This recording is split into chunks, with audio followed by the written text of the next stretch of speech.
Silchar news 24-এ আপনাদেরকে স্বাগতম জানাই। আজ হলো 3 জুন সোমবার। আজকের কয়েকটি বিশেষ গুরুত্বপূর্ণ খবর নিয়ে আসলাম। আজকের প্রথম খবরটি হলো 2024-এর লোকসভা ভোট গণনার আগেই দেশের প্রধানমন্ত্রী নরেন্দ্র মোদী বড় একটি বৈঠক করেছেন। এই বৈঠকে প্রধানমন্ত্রী নরেন্দ্র মোদী উত্তর ভারতের বন্যা পরিস্থিতি নিয়ে এবং দেশের বিভিন্ন রাজ্যে গরমের তাপমাত্রা এবং গরমের পরিস্থিতি নিয়ে আলোচনা করেছেন। এই বৈঠকে প্রধানমন্ত্রী নরেন্দ্র মোদী জানিয়েছেন, এবার সরকার গঠন হওয়ার পর প্রথমে উত্তর ভারতের বন্যা পরিস্থিতির উপরে এবং দেশেতে প্রচন্ড গরমের উপরে সরকারের তরফ থেকে পদক্ষেপ নেওয়া হবে। এদিকে লোকসভা ভোট গণনার আগেই প্রধানমন্ত্রী নরেন্দ্র মোদী আরো 7টি বড় বৈঠক করিবেন বলে খবর এসেছে। এরপরের খবরটি হলো ভোট গণনার দুদিন আগেই নির্বাচন কমিশনের সঙ্গে বিরোধী পার্টির আলোচনা হয়েছে। ভোট গণনার দুদিন আগেই নির্বাচন কমিশনের সামনে বিরোধী পার্টির তরফ থেকে 5টি বড় শর্ত রাখা হয়েছে। প্রথম শর্তে বলা হয়েছে ইভিএম এর রেজাল্টের আগেই পোস্টাল ব্যালটের রেজাল্ট প্রকাশ করার জন্য বিরোধী পার্টির তরফ থেকে এ ধরনের 5টি বড় শর্ত রাখা হয়েছে নির্বাচন কমিশনের সামনে। এদিকে 4 জুন সকাল 8টা থেকে ভোট গণনা আরম্ভ হবে, যার জন্য নির্বাচন আধিকারিকদেরকে নির্বাচন কমিশনের তরফ থেকে হ্যান্ডবুক দেওয়া হয়েছে। এদিকে একদিন আগেই 2024-এর লোকসভা ভোটের এক্সিট পোল প্রকাশ করা হয়েছে।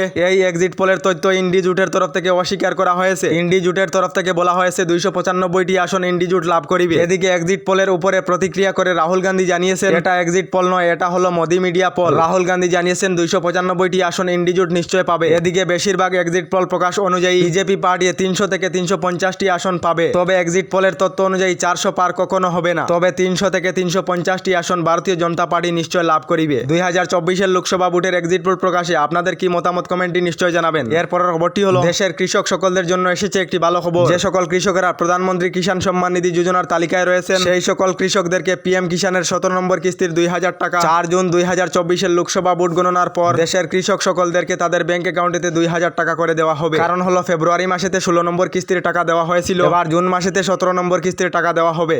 রাজ্যে ভারী বৃষ্টির পর বৃদ্ধি পেয়েছে গরমের তাপমাত্রা। দেশেতে প্রচন্ড গরমের ফলে 24 ঘন্টায় 55 জনের মৃত্যু হয়েছে বলে খবর এসেছে। দেশের কয়েকটি রাজ্যে 50 ডিগ্রির অধিক গরমের তাপমাত্রা রয়েছে। দিল্লিতে 52 ডিগ্রি সেলসিয়াসের অধিক তাপমাত্রা আর হয়েছে বলে খবর এসেছে। এদিকে আমাদের বরাকের জল দ্রুত কমিতেছে, তার সঙ্গে বরাকের উপনদীগুলির জলও কমিতেছে। সড়ক এবং রেলপথ যোগাযোগ ব্যবস্থা সচল হয়েছে। এরপর খবরটি হলো আধার কার্ড থাকা সকলদের জন্য এসেছে একটি জরুরি খবর। আধার কার্ড থাকা যে সকলেরা এখনো পর্যন্ত আধার কার্ড আপডেট করেননি, শীঘ্রই আধার কার্ড আপডেট করে নিন। কারণ হলো ইউআইডিএআই তরফ থেকে 14 জুন পর্যন্ত আধার কার্ড আপডেটের অন্তিম সময়সীমা দেওয়া হয়েছে। 14 জুন পর্যন্ত আপনারা বিনামূল্যে আধার কার্ড আপডেট করাতে পারিবেন বলে জানানো হয়েছে। এরপরের খবরটি হলো দেশের বেকার যুবক যুবতীদের জন্য এসেছে একটি ভালো খবর। 5 জুনের পর দেশের বেকার যুবক যুবতীদের ব্যাংক অ্যাকাউন্টেতে 8500 টাকা করে দেওয়া হবে বলে খবর এসেছে। তবে দেশের বেকার যুবক যুবতীদেরকে 8500 টাকা করে দেওয়ার বড় ঘোষণা কংগ্রেস নেতা রাহুল গান্ধী। কংগ্রেস নেতা রাহুল গান্ধী জানিয়েছেন, 5 জুনের পর যদি ইন্ডি জোটের সরকার গঠন করা হয়, তাহলে 5 জুনের পর বেকার যুবক যুবতীদেরকে 8500 টাকা করে দেওয়া হবে।